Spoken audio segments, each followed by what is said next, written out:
All right, so let's just jump right in. So, Omnibus. Any med device companies here? I know at least one.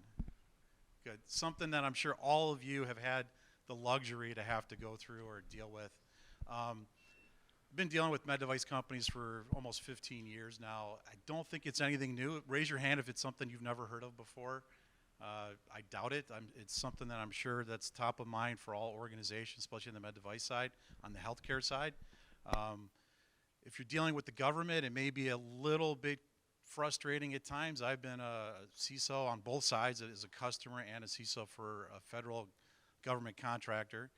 I've got the luxury to know that sometimes it takes a little bit longer, but the federal government is very good at soliciting feedback from individuals. Anybody here part of the subgroup that actually provided feedback on the Omnibus bill? No, nobody here. There's always, I find one or two people at these conferences that are very active in that group, so I just wonder if anybody was. But if you have the opportunity, please do participate. We need security professionals at the table providing good feedback, good suggestions as to what cybersecurity should be. So I'll hand it over to Steve here for a moment to kind of talk about from an Abbott perspective. Well, I'd say not necessarily just from Abbott, but there's such a history with this, and it, like Ron said, sometimes it's a long time coming to make this happen. So if we go back in time, very far back in time, once a device was approved by the FDA, it really wasn't supposed to change.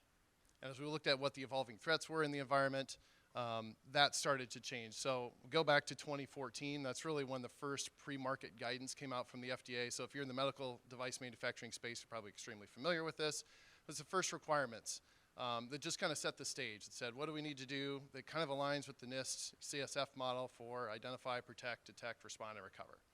So that was the initial foray into this. Fast forward a couple years later, 2016, you look at the initial draft, again, post-market guidance. What happens after a device has already been put out into the field? How do you manage that? Primarily around the ability to update a device if vulnerabilities are discovered.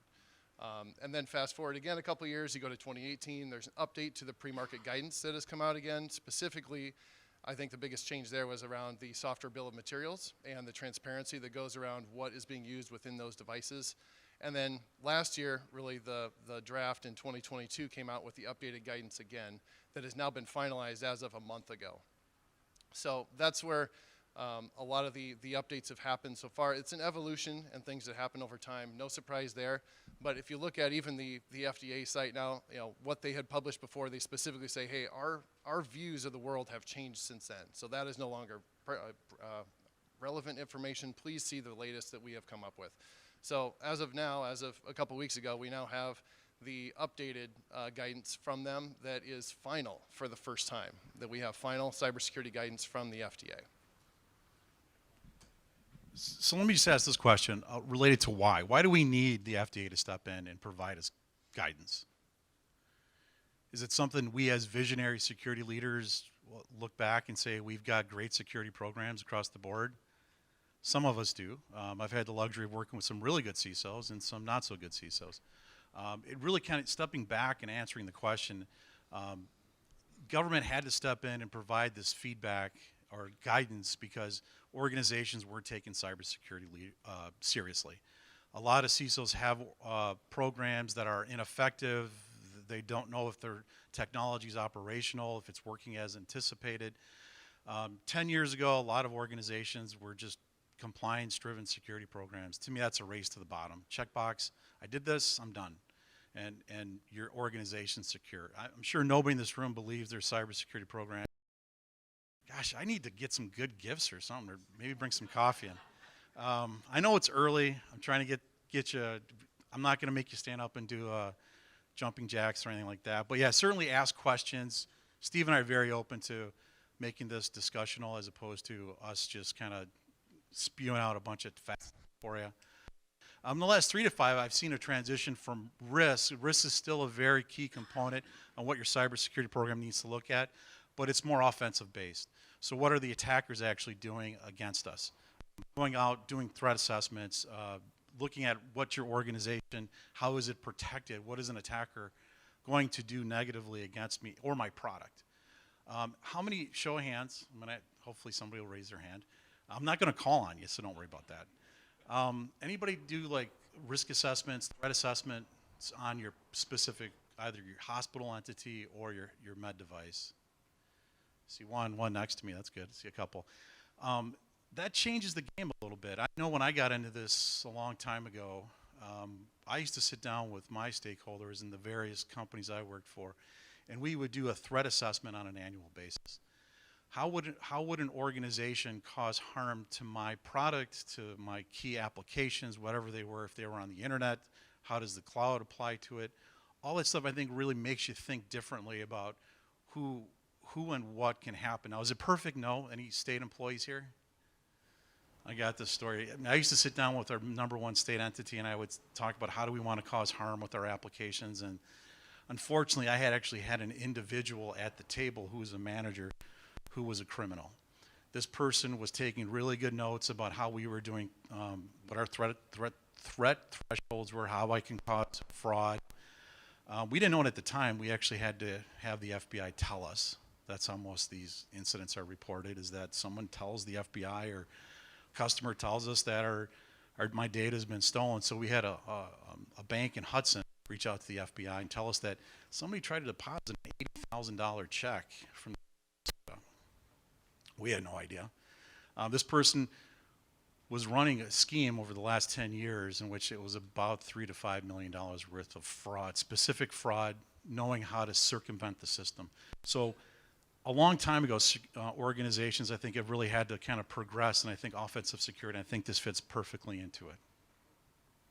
So what the Omnibus bill is really about, it gives them authority, right? FDA has been asking and clamoring to Congress for years to get some ability to enforce some of the guidance that is out there. That has now happened. So that's really the big message we have out of that. There's $5 million that's allocated to it. And we'll talk through some of the process updates that have come as part of it as well. Anybody here like to gamble? Nobody's answered questions. Sorry, I got gamble. Yeah. So I'm an engineer and I don't gamble. Oh, that's good to hear. I'm glad to hear that. A lot of times I've been doing this consulting thing for a long time. I'm not a gambler either. I actually went to Vegas with my wife, and I think we spent $7 in a week. It's just painful for me. But a lot of organizations like to gamble. They don't think these authoritative entities like the FDA will come in and actually audit you. We're here to tell you that is going to be happening significantly. I do know and this isn't related to healthcare or anything, but there's a PCI entity here in the Twin Cities that decided, I'm not going to be certified, I'm not going to be compliant, I'm just going to pay the fee. $80,000 a month to take credit cards was what they were paying. They paid more at the end, but they were willing to risk the security of their customers because they didn't want to take security seriously. That's the wrong answer. So we're here to tell you that cybersecurity in the FDA's eyes is going to be prescriptive. They're going to take action. They have, $5 million? $5 million to actually do something about it. So take it seriously. I think the day and age of us ignoring cybersecurity is gone. It's got to be a part of the way that you do business. You got to factor it into your budgets. You have to take security early on the process to build it in. It's a lot cheaper to fix it early on as to retrofit it after the fact. So paying a fine, paying a fee, bringing an auditor in and asking for money, it's just something, you're going to have to do that kind of thing moving forward. So take it seriously. If you don't take anything out of this discussion, make sure that you take away that the FDA has some teeth, they have some money, they are hiring auditors, and they're going to come find you. So what are medical devices? This is one of my favorite discussion points. It's a lot of different things. Hospitals now have med devices. I read something that each hospital bed has between 12 and 15 connected devices. Hopefully I'm not going to be there anytime soon, but when I am in a hospital bed, I want my data, I want my family protected against malicious actors, threat actors out there. And so when we think about building security in, I've worked with these med device companies. A lot of them have had security development processes. That means shift left is build left. So early in the development process, having cybersecurity at the discussion table, having it part of the charter. Anybody here have used something like the NetSPI certification accreditation process? Have a defined process for your security-centric SDLC? Got one, an engineer. Look at that. Love it. It is an engineering concept. There's a lot of help out there on the internet. The Zachman approach can help you with that as well. I have a friend of mine whose name is Mike Zachman. I call him Zachman. He did not come up with it, but I do like to tease him about it because it could get better. It was developed in the 1970s at UCLA.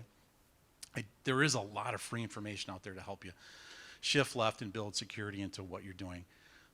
There's a lot of data on these devices. How is it secured? How is it connected? Who has access to it? A lot of times these devices leave the control of the med device manufacturers, and they're out in the wild. People can access them.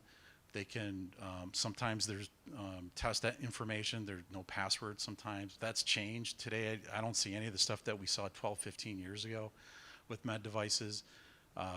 Shadow IT was probably the number one thing that I heard med device companies really struggle with is I've got this R&D team that builds this stuff. We're not at the table. We don't know what's going on.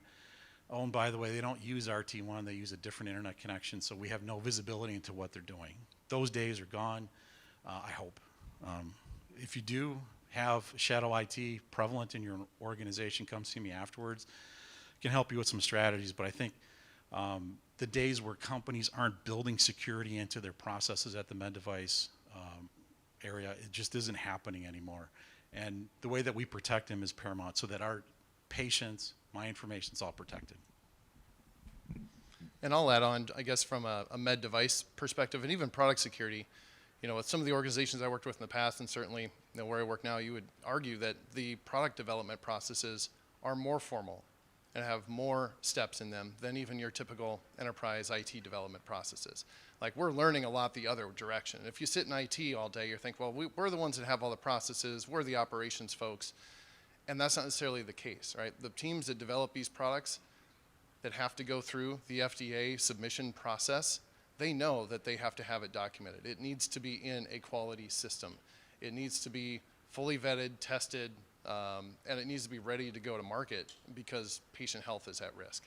So you see a lot of formalization in that product development space, and a lot of that shift left that Ron talked about, I think has come into, especially in the medical device community, amongst others, but that's where we've seen it a lot, where you see a lot more like threat modeling. That's a requirement for FDA submissions for the most part anymore, right? And how many of your IT development efforts have threat modeling at the very front end of them? It's probably less. So I think we've seen that shift, and this is a matter of how does the FDA enforce that, and how do we mature that kind of environment? The one that's not in here that I want to talk a little bit about is mergers and acquisitions. If you have a product that, and I know a lot of smaller companies are looking for the big players out there to come in and actually purchase them. Maybe it's their retirement plan. I wish I was smart enough to have something that somebody wanted because I could retire next year or tomorrow maybe. But I don't have that idea. But there are med device manufacturers out there that that make specific things, and a lot of time they're small shops. They don't have a significant development team. They're not building security into their processes, and then they think about mergers and acquisitions, and a big entity will come in and start doing diligence. I've been part of more than 24 diligence exercises, and unfortunately, very few of those, I'd probably say 10% of those actually come to fruition, because either if you're buying a software product, you want to make sure that product is protected. If you're going to buy a device, you want to make sure it's protected. And if it's not, that M&A just falls through the cracks. Either valuation isn't on the same page, or why do I want to spend $100 million on a device that the Chinese already have? I do have an two funny examples. One, in every merger and acquisition, when you start going through diligence and you do discovery, you always find something new. There was a company that we did discovery, and we found this IP address somewhere in Europe. We didn't know what it was. We actually had to go to our European staff and ask them what it was. It was an IP address that was not descript. It didn't come up in CMDB, and it was a camera. It was a camera that was on a private jet. No one in the whole diligence had any idea that there was a private jet as part of this merger and acquisition. So good or bad, I don't know, but they got a new jet. Yeah, I don't have it. No, I don't have it. I wish I did. Actually, that was a good idea. Maybe we should do that.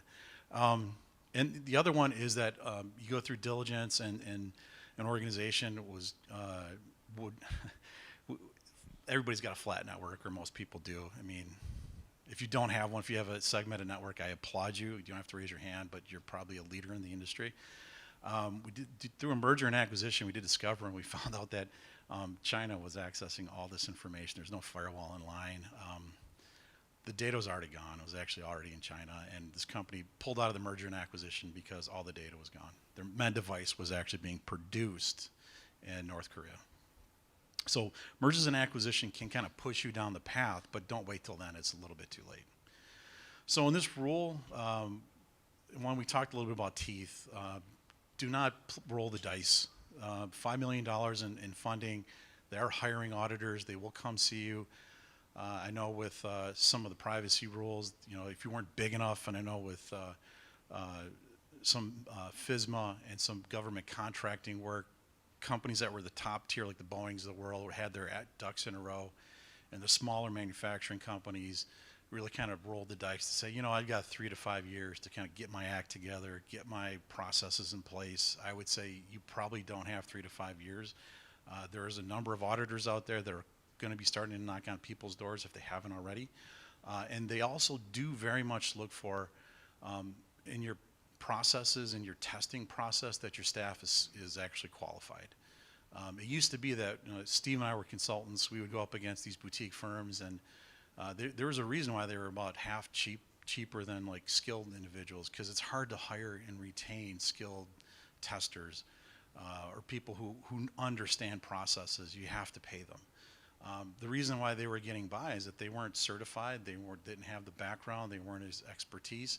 And when you get your roommate in college to test your application, why does it come out clean? Because he's your roommate in college and doesn't know what the heck he's doing. And that is a real example, where there is a product that went to market that part of their diligence was showing, hey, we're clean. Here's the report. What's this company? It's my roommate from college. I can't believe that you're going to hone your security program on your roommate in college, but it does happen. So make sure you take it seriously, have your ducks in a row, hire qualified people who know what they're doing.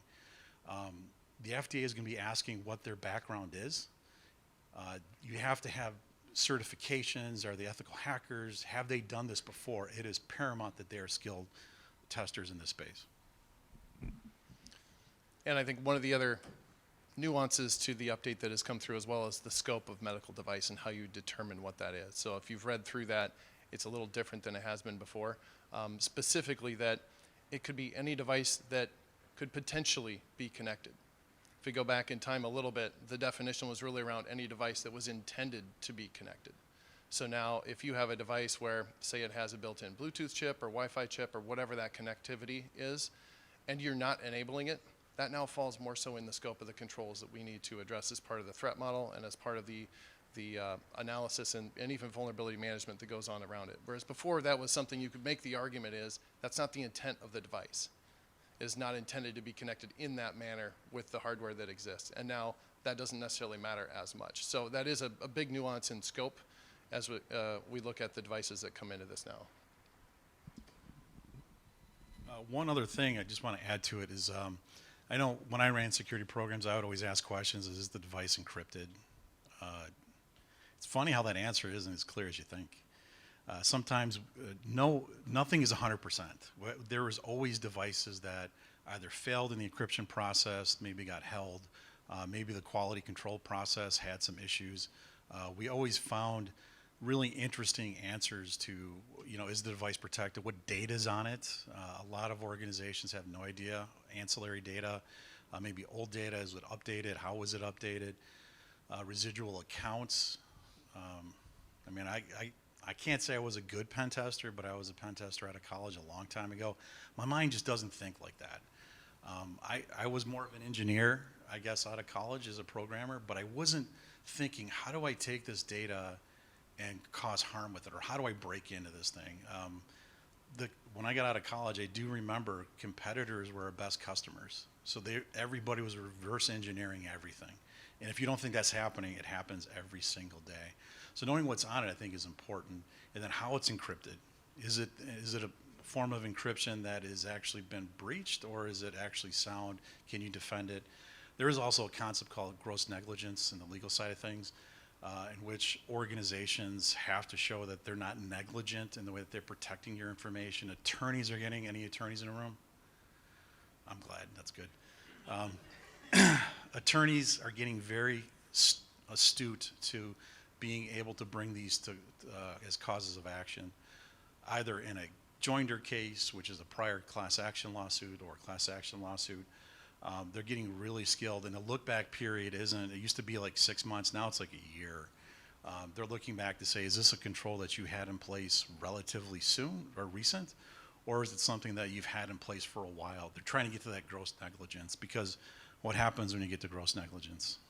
The amount gets higher and higher. And some of these, and a lot of them don't go to court, they actually settle out of court, but the amount of money that's being settled is crazy. I mean, if you think a 250,000 program assessment's expensive, try settling out of court with an attorney. It's a lot. They're using more Mandy and hourly rates. The other thing I wanted to bring up quickly, and I just want to touch on it, anybody here use privilege as a way to protect maybe your test information? I've seen a lot of organizations kind of go down the privilege role of things and trying to protect in case of discovery. If you're litigated against, you've got to show information to a outside counsel or inside counsel that goes for a discovery motion. Make sure your ducks are in a row. I don't think you can use discovery against the FDA. I don't think they'll approve you. The whole onus on this FDA rule is that they're transparent and you're sharing information with them. So if you're not, you're going to invoke discovery. I don't think it's going to help you in the long term. So be cognizant when you invoke privilege. A lot of companies do, but either talk to your counsel, get an outside opinion. Outside opinion, I think, is very poignant to the point in this case, because there isn't a lot of case law to go back to. So if you're going to use privilege for that, I think you want to be careful. And I would say, in addition to that, it's your relationship with the FDA is really important as well. I think most of the device manufacturers, you have someone you work with, you have some other relationships that are there. Continue to use those. They're in a bit of a state of flux as well. I know there were some cases that, there had been submissions that had been paused for a while or had kind of been on the table waiting for folks to go through. And before the last update in the last month, like the day before, there were a whole bunch of approvals that went through, right? They're trying to get things done before the new guidance came out, and they would have to kind of revisit that cycle again. So they're definitely going through a lot of change now as well. One of the changes is the refusal to accept process. And so if you've heard of the RTA process within the FDA, it's now more or less a completeness check on the documentation that is expected of a submission. So it's not a full review of the documentation as they have historically done. It's really just that first stage, so that if it's incomplete, it gets kicked back early. And so you think of us shifting left in our process, they're now shifting left in theirs. So they're looking at that documentation as it comes in, making sure it does look complete-ish, and then it moves on to the next stage in the process. But I know that refusal to accept is something that folks are bumping up against. That is not necessarily a fully consistent process yet. They're evolving that as they go as well. And so we'll expect to see that happen, and who knows what will happen down the road if they're going to expand what the refusal to accept scope looks like and what that team works on. But that's, again, where they've used some of the investment is to make their process more efficient. Go ahead, Ken. I know they're also shifting to eStar as a totally electronic solution. And I believe within eStar they're trying. As well. Within the eStar program, they're trying to put in criteria that essentially you don't get to submit unless you have provided input to all of the various issues, and they're trying to bring the cybersecurity expectations into the eStar process. I don't know if they've where they are with that process, whether it's all in there yet, but eventually I think you won't be able to hit send unless you've provided the documentation they expect. Thanks. Yeah, I agree on that. And I think the other thing that goes along with it is how well do you analyze the information that comes in? Like, that's historically gone through an analysis process and cycle. Are they going to push that further left? I don't know. Right now it's really just based on completion. I would highly recommend getting to know who your FDA contact is and being able to talk to them off the record. When I had a government contract, I had a 1 hour breach notification requirement, so 48 isn't, 72 isn't such a big deal. When it's 1 hour, I would pick up the phone prior to notice. And again, we'll talk a little bit about what incident response. You don't just do it then. You don't figure out your way through the process when that happens. It's all got to be pre-set up. Know how to communicate, what the channels look like, how do you ensure that the data is correct. Make sure you have all that kind of played out before, but making sure who your FDA contact. There are the SCOs or whatever they're called, security officers. Make sure you talk to them beforehand so they know what you're talking about. They know that you can ask a question and say, hey, do I need to include this? Can it be high level? With a 1 hour breach notification requirement, I was very high level. One, I never wanted to lie. I never misled anybody. If I didn't know something, I always told them. I remember the first day I got my first CISO role, I got interviewed by the FBI. First thing is, I'm not going to lie to you. I'm not going to tell you something wrong. If I don't know something, I'm going to tell you that. And once I have the information, I will tell you what the specifics are. But I will not lead you. So knowing what those are, what they're looking for, what specifics, can you be broad in certain areas, what specifics, make sure you have that all kind of pre-played out beforehand. So yeah, 72 hours to me, it wasn't such a big deal. By 72 hours, if you have a SIM, a SOC, you kind of have a fusion center, and a lot of med device companies have integrated functions in their fusion centers. They kind of know something's going on. Do they know the specifics? Maybe not. But you certainly want to know with the FDA what you're saying, when you're saying, and who you're saying it to. And the other side of this comes down to vulnerability as well, and I really forgot to mention on the last slide that we had, but if you look at your submission now, there's some new language around vulnerability management in a post-market scenario where the device is already in the field. And they're looking for reasonably justified patch cycles, right? And that's kind of a new language that they haven't used before. So there's certainly going to be some interpretation on that, but that means as your submission goes in, you need to consider what is the risk of the device, what is the risk of a vulnerability to the device, what is the threat to the patient, and then help justify the risk decision that you've made or risk decision that the organization's made on how often that device needs to be updated or patched.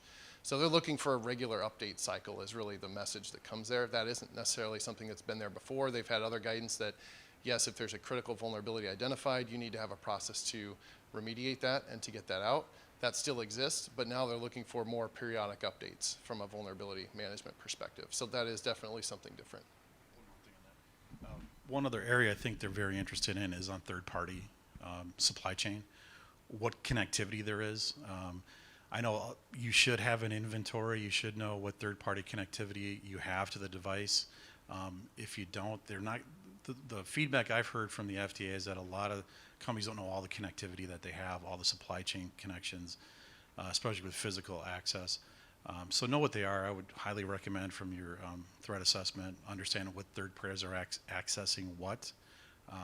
The largest, highest number of breaches are by third parties, irregardless of the company here in the Twin Cities that had a significant one.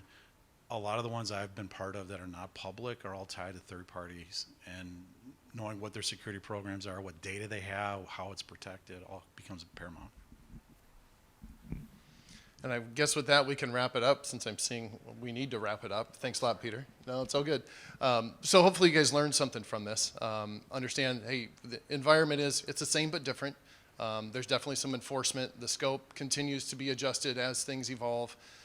And that obviously the more formal processes we have that goes into our FDA submission process, you certainly have a chance to work through that process with your FDA representatives, hopefully with a more positive outcome. So if you have...